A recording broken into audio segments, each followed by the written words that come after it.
Hello' বন্ধুসকল আপোনালোকক স্বাগতম জনাইছোঁ আজি মোৰ এইটো নতুন ভিডিঅ'লৈ। আজি আপোনালোকৰ কাৰণে লৈ আহিছোঁ বিশেষ এটা ডাঙৰ খবৰ। আপোনালোকে থাম্বনেইলটো চাই নিশ্চয় বুজি পাইছে ভিডিঅ'টো কিহৰ কাৰণে অৰ্থাৎ কিহৰ ওপৰত ভিত্তি কৰি বনোৱা হৈছে।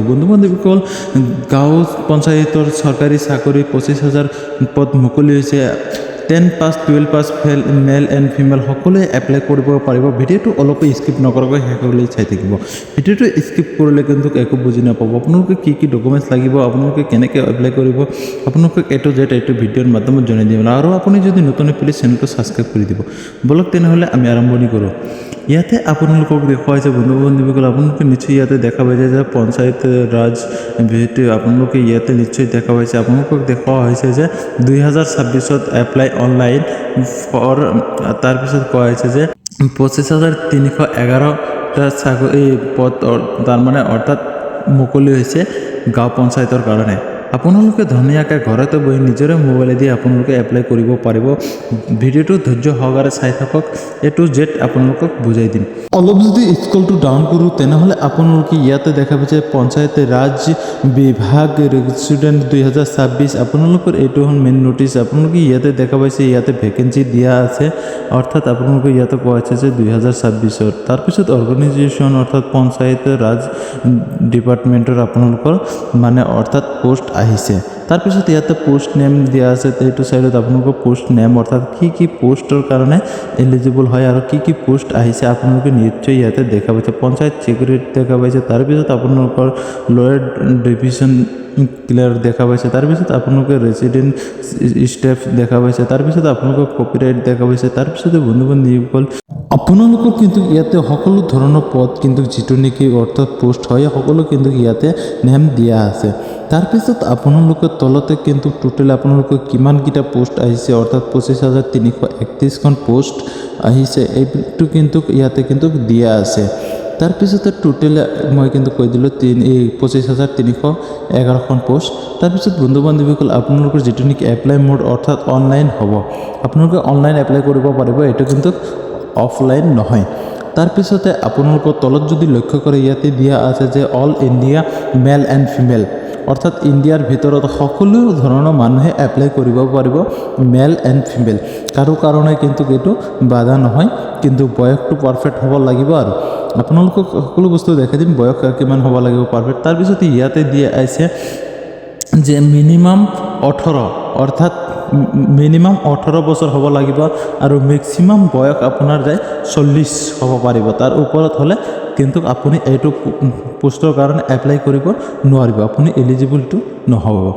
তাৰপিছতে ইয়াতে কৈছে যে ইয়াতে এপ্লাই কৰোঁতে ফিজ ইয়াতে দেখাই দিছে যে জেনেৰেল এণ্ড OBC ইয়াতে 100 টকা ফিজ কাটিব। তাৰপিছতে ইয়াতে কৈছে যে আপোনালোকৰ SC ST PWD তাৰ কাৰণেও 100 টকা ফিজ কাটিব। আপোনালোকে নিশ্চয় বুজি পাইছে, ফিজটো আপোনালোকৰ এইটো দিব লাগিব। তাৰপিছত আপোনালোকে পে'মেণ্টটো অনলাইন কৰিব লাগিব বুলি ইয়াতে কোৱা হৈছে। আপোনালোকে নিশ্চয় বুজি পাইছে।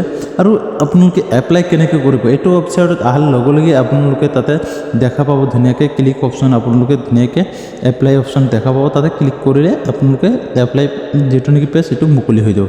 তাৰপিছত আপোনালোকে ইয়াতে কৈছে যে চিলেকশ্যন প্ৰচেছ, আপোনালোকৰ এটা এক্সাম হ'ব, তাৰপিছত আপোনালোকৰ ডকুমেণ্টখিনি ভেৰিফাই হ'ব, তাৰপিছত চেক নটিফিকেশ্যন মোৰ অৰ্থাৎ ডিটেইলছ আপোনালোকৰ ডিটেইলছখিনি চেক কৰা হ'ব। তাৰপিছত আপোনালোকৰ তলত যদি লক্ষ্য কৰে ইয়াতে কিন্তু এডুকেশ্যন কোৱালিফিকেশ্যন আপোনালোকক কৈছে। ইয়াতে এডুকেশ্যন কোৱালিফিকেশ্যন বুলি কওঁতে ইয়াতে কৈছে আপোনালোকৰ 12 পাছ ফ্ৰম আপোনালোকৰ লাগিব, অৰ্থাৎ 10 পাছ হ'লেও চলিব। আপোনালোকে ধুনীয়াকৈ এপ্লাই কৰিব পাৰিব, এইটো পোষ্টৰ কাৰণে এলিজিবল হৈ যাব।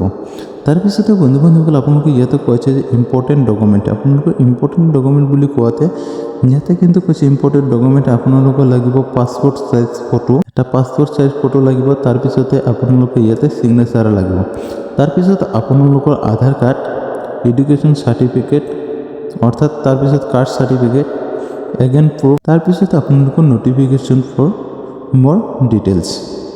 নিশ্চয় এতিয়া বুজি পাইছে আপোনালোকৰ কি ডকুমেণ্টছ ইম্পৰ্টেণ্ট হয় আৰু কি লাগিব। আপোনালোকক কিন্তু ধুনীয়াকৈ বুজাই দিলোঁ আৰু আপোনালোকক দেখাই দিছোঁ, আপোনালোকে নিশ্চয় বুজি পাইছে। তাৰপিছত ইয়াতে কৈছে how to apply for panchayat বন্ধু বান্ধৱীসকল নিশ্চয় ইয়াতে আপোনালোকৰ সকলো বস্তু ইয়াতে কিন্তু দি আছে, আপোনালোকে ধুনীয়াকৈ চাব পাৰিছে। তাৰপিছত আপোনালোকৰ ইম্পৰ্টেণ্ট ডেট ইয়াতে কৈছে যে online for start date already start হৈ গৈছে, আৰম্ভ হৈ গৈছে। তাৰপিছত আপোনালোকৰ লাষ্ট ডেট যিটো নেকি 16 ফেব্ৰুৱাৰী আপোনালোকৰ লাষ্ট ডেট হয়, আপোনালোকৰ 16 ফেব্ৰুৱাৰীলৈকে এপ্লাই কৰিব পাৰিব। তাৰপিছত ইয়াতে আছে আপোনালোকৰ অনলাইন এপ্লাই প্ৰচেছবিলাক। আপোনালোকে ধুনীয়াকৈ অনলাইন এপ্লাই যিটো নেকি দেখা পাইছে তাৰ আপোনালোকে ৰাইট ছাইডে দেখা পাইছে ইয়াতে যে আপোনালোকে ক্লিক হিয়াৰ এইটো অপশ্যন ক্লিক কৰাৰ লগে লগে আপোনালোকে ধুনীয়াকৈ অনলাইন এপ্লাই প্ৰচেছটো খোল খাব, আপোনালোকে ধুনীয়াকৈ অনলাইন এপ্লাই কৰিব পাৰিব। আৰু ভিডিঅ'টো বুজিবাত যদি কিবা অসুবিধা পাইছে বুলি কমেণ্ট বক্সত জনাই দিব, আপোনালোকৰ নিশ্চয় সহায় কৰা হ'ব। আৰু ভিডিঅ'টো শেষ হ'লে চাওক কাৰণে বন্ধু বান্ধৱীসকল আপোনালোকক অসংখ্য ধন্যবাদ। আপোনালোকে চেনেলটো ছাবস্ক্ৰাইব কৰাটো পাহৰি নাযাব আৰু ভিডিঅ'টো লাইক কৰি পেলাই শ্বেয়াৰ কৰি দি দিব। আজিৰ ভিডিঅ'টো ইমানতে সমাপ্ত কৰিছোঁ। Okay, bye bye.